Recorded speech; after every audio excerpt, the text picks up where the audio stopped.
Welcome to Evilive, the live media commentary show that answers the question, is Alice immortal? Subscribe if you're new to the channel because today we are reviewing HBO's Game of Thrones, House of the Dragon, Season 3, Episode 5. I should just drop the Game of Thrones because they don't do that anymore. Season 3, Episode 5, Unbowed and Unbent. All right, so we've got a lot to talk about from this episode. And look, this episode didn't really land for me in the way that some of the other ones did. I don't know if disappointed is the right word. It just didn't really resonate with me, and I don't really know why. This was directed by Nina Lopez Corrado, written by Philippa Goslett, and it aired on the 19th, just this past Sunday. So let's just start with Alice, because why not? A bunch of assassins have gone to Harrenhal.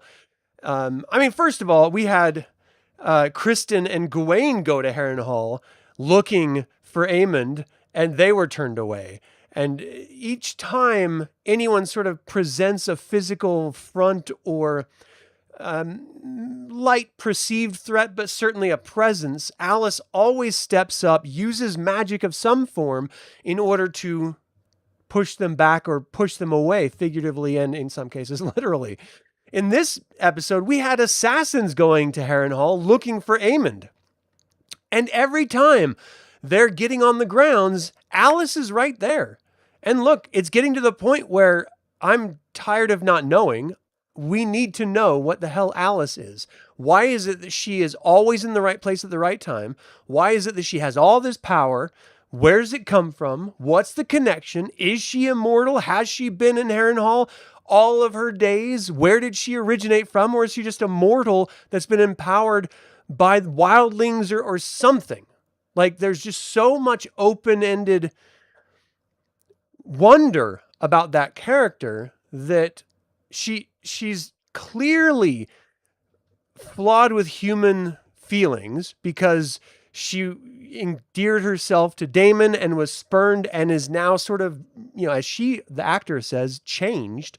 And now Alice has endeared herself to a mother figure almost to Aemond in taking care of him and looking after him, even after Vhagar abandoned his ass, which, look, the Targaryens only have power because of their dragons. Other than that, they're just men. Just normal people.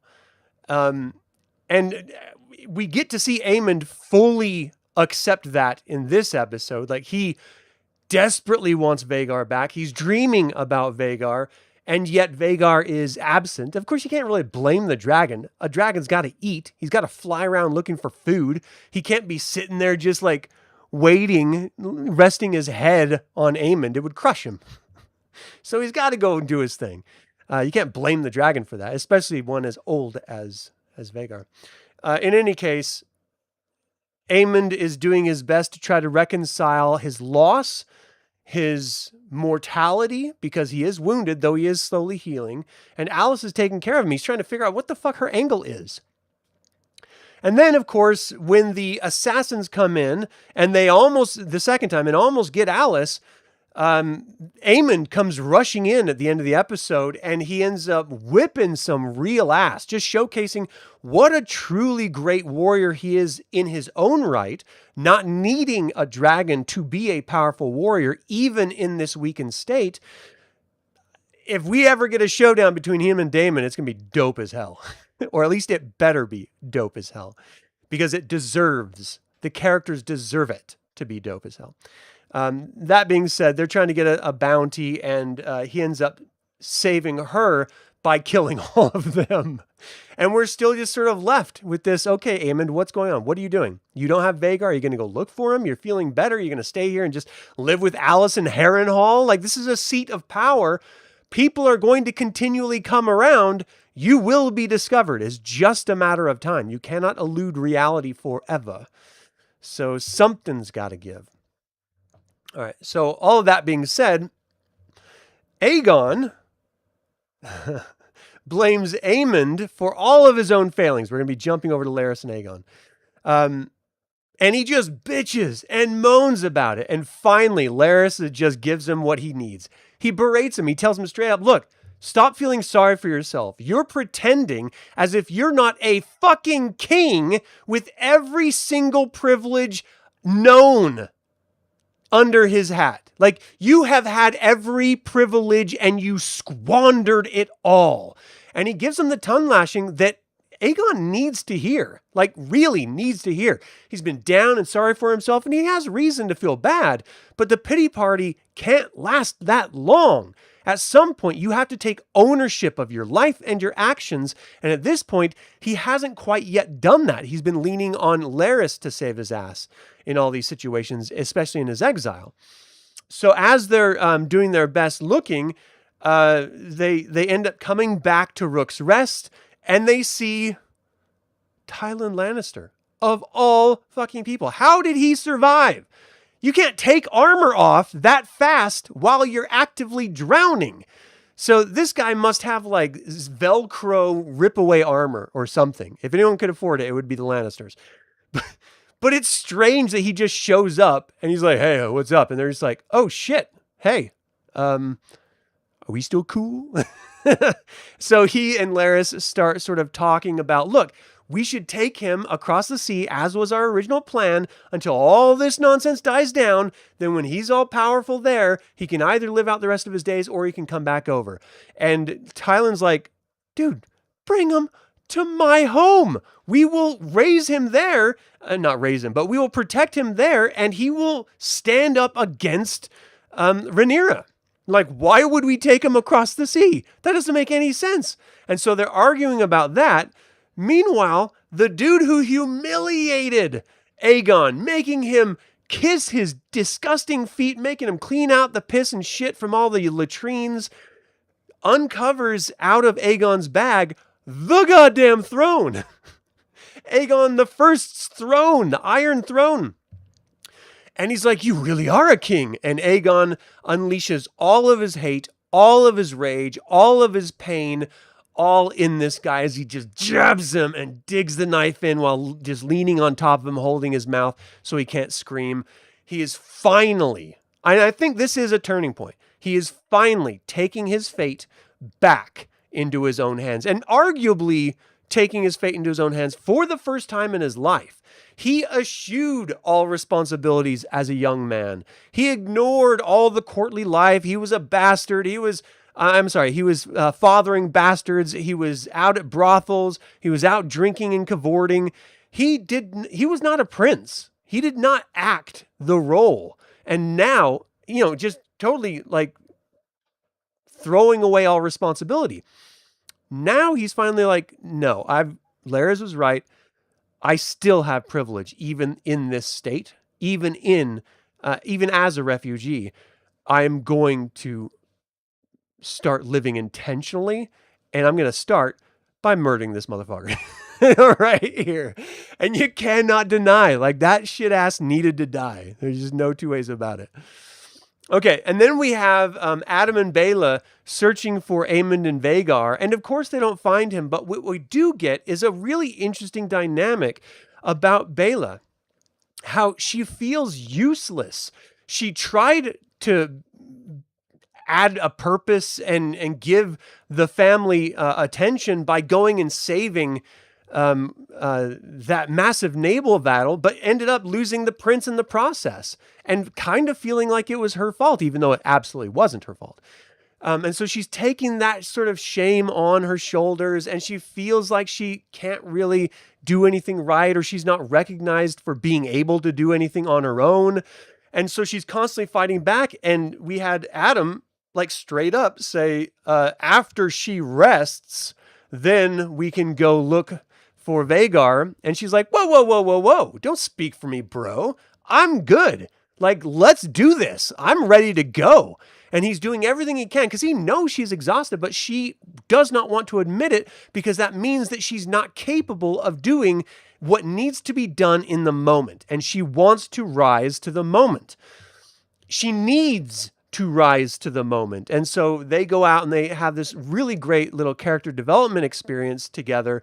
have really great back and forth, and she just expresses her frustration and her motivation. And as a viewer, I really appreciated that. I love those types of scenes. I just want to see it as a prelude to a win for her. I want her to be able to accomplish what she sets off to do. Because look, there's a lot of kids between the Valerians and the Targaryens that just don't get the attention, the love, the care that they need in order to grow and be healthy, happy human beings. And despite not getting that, she's doing remarkably well.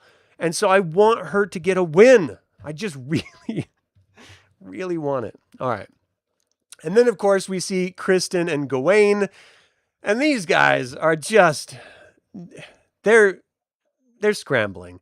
They were supposed to face off against the Tullys, but the Tullys ended up leaving. And so they're using guerrilla tactics against the remaining forces as they're actively trying to march south and catch up with the main force and destroy them. But they get to the bridge and it is destroyed. And so they have no choice. Gawain is like, look, we tried. We just need to move on. And let's all, either return to our homes or try to regroup with the rest of the army. Maybe go back and help out the high towers that have taken over the little town. And Kristen's like, no, I'm dying here. I've made my choice.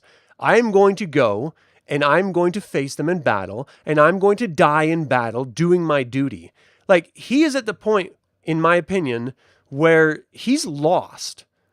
There is no substance to him anymore. He has always been a tool for someone else, and he's fed into that being a tool. This is his one moment to take life and his death in his own hands and determine what the outcome is going to be. And he's going to be damned if he lets anyone else do it. So he refuses to give up. Gawain ends up completely abandoning him in his fanaticism, but it looks like he still has some of his forces behind him. So we'll see where that leads. I don't quite remember when he dies in the book, but I don't think he's gone very quickly. So we'll have to see what happens from here. But he's just one of those, Kristen Cole is one of those characters I want to see die. Like, I'm tired of him.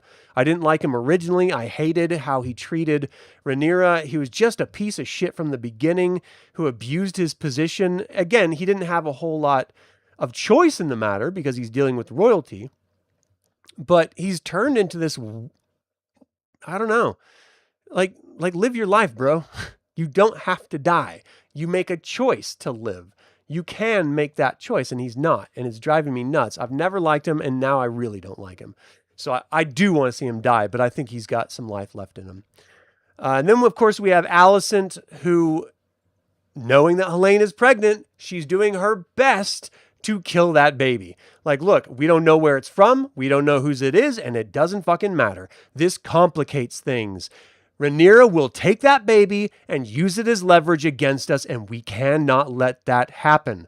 And Helene is like, I don't care. I'm going to keep my child. This is my baby. This is my child. It is inside of me, and I will not drink any Maester concoction, and I will not abort this baby, period. And Alicent is beside herself. But, as with everything, the Mistress of Whisperers, Mysaria, sees the Maester go to Alicent with something, and she goes to investigate, to pry a little. What exactly did he bring? Alicent knows she can't hide it forever, so she just comes out and says, no, it was for me. He brought me a concoction, and then she goes and drinks it. So she's going to be sick for a little while because of it, but she's doing it to provide cover. She does not want them to know that Helene is pregnant, and it's only a matter of time before they find out, because the natural body will show itself. So she knows that now that Mysaria is on their trail, they have to leave. They cannot wait any longer. So they make plans to escape on their own, but even then, Mysaria finds them. And then she finds out that Helene is pregnant. And so Alicent does what she can. She says, look, we don't know how things are going to turn out in life. But if you don't tell Rhaenyra that she's pregnant, you will have a friend in the high towers that owe you a favor. And look, if you're ever in a position to barter, Alicent is not in it right now. But you never know with the Game of Thrones. Just a few days before, a week or two before, she was in control of King's Landing. So Mysaria is not a dummy. She knows, like, okay, you know what? She doesn't say it, but she does it. She's like, all right, I'll hold my tongue. I'll hold my tongue, and you will owe me. I look forward to seeing how that plays out. But ultimately, Alicent and Helena use a secret passage to escape, but they don't know those passageways very well, and they end up getting trapped, and the lights go out. So I can't wait to find out. I'm sure Mysaria is going to find them down in there, or someone else is going to find them, or they're going to follow a cat or something like that. But it is completely dark, and so they're sort of at the mercy of just feeling the walls and hoping they can find a doorway before they tumble to their deaths by some unforeseen stairs or something like that. And that, as brutal as it sounds, might solve the Helena issue. Hopefully not. We want this kid, right? Right? All right, and last but not least, let's talk a little bit about Daemon and the Watchmen, because this was probably the most exciting part of the episode. He is still investigating who is doing these killings. And I don't know why they haven't just guessed yet. You know Hightower is doing their best to undermine Targaryen rule, especially in their beginning rule of King's Landing. Why? One of the Hightowers has taken a city. Why would it not be him? Why do they not just say, you know what, I bet it's that disgusting little rat over there that's trying to use Daemon against us? But they don't. They're just oblivious. And Rhaenyra is getting kind of pissed because she's like, look, you need to go look for Vhagar. Why haven't you looked for Vhagar? And Daemon's like, you need to understand that we have like problems right here, right now. Vhagar is not an imminent threat. He's not circling us. He's not even coming to us. We need to worry about the knife in our hand, the knife in our back right now, not the knife that might be in our back later. So we have to do this. And she's getting pissed because at the small table, he's arguing with her and she's supposed to be the total ruler, her and herself alone. And so he's creating a precedent that you can argue with the queen and get your way. And that's not a good look for anyone. But he's right. Like, he is absolutely right. They have to take care of this. And so he ends up finding out that, yes, it is Ormond, that Hightower, that is paying for their deaths. Yes, he is paying them with coin minted with Daeron's face on it. And Alicent's son, the king, if Rhaenyra wasn't around. And this is a problem. Not only are they minting money with his face, which declares him the king, even though Rhaenyra is sitting at the throne, he's actively murdering their golden cloaks, which was the only reason they were allowed to seize that throne. If you remember, the king's guard did not want to cede power. So they're in a very precarious position. And then it closes with this beautiful scene, very reminiscent of the Last Supper, and literally in this case, a last cannibalistic supper view, where Daemon stumbles upon Luther and several city watchmen gruesomely killed and labeled as traitors at this big table. Beautiful scene. I mean, in its horror. It's a beautiful scene. I really, really like seeing it, but the scene landed for me. My but is in regards to the episode as a whole. Maybe there's just too much going on. And how could there not be too much? So I understand why there is a lot. But we only have 3 episodes left. And there's a lot still going on out there. So unless they've been greenlit for a season 4, which I'm hoping they have to be because the story's not done yet. There's a lot to wrap up. Too much, arguably. Especially with the amount they're stuffing into an episode. So maybe that's why it felt like the original novels, where you were bouncing between a bunch of things happening all at once. And that's what this episode felt like. We were just bouncing around a whole lot more than usual. At least it felt that way to me. And so I didn't really enjoy it as much. And because of that, I ended up giving it 3 out of 5 evil eyes. There were scenes in this that I really loved. I really loved the back and forth between Adam and Bela. I loved seeing the scenes. Anytime Daemon's on screen, I'm really enjoying those scenes. I like Alice and Aemond, But for some reason, I'm getting tired of watching Aegon and Larys. I'm really tired of seeing Kristen and Gwaine. Like, we spent way too much time with Kristen. And I don't know, like, for some reason, it just didn't really land with me. So here's my question. How did you feel about the episode? Did it work for you? Do you mind this many story beats happening all at once? And, does it actually invigorate you while you watch it, or does it become tiring, like it kind of is for me, or at least it landed that way for me? Let me know in the comments. But alas, we must end every single one of these reviews, and that is it for this review of House of the Dragon, Season 3, Episode 5, Unbowed and Unbent. Let me know what you thought. Leave a comment below. Thank you so very much for tuning in. If you enjoy the content I produce, I would like to invite you to become a patron on Patreon or a member of this YouTube channel. Thank you to creator patron Aaron Hardy and D. Robert Handy, producer patron David Galindo, developer patrons Chris Androu and Sam Ruiz, and as always, like it or not, evil spelled backwards is live. So get out there and be evil.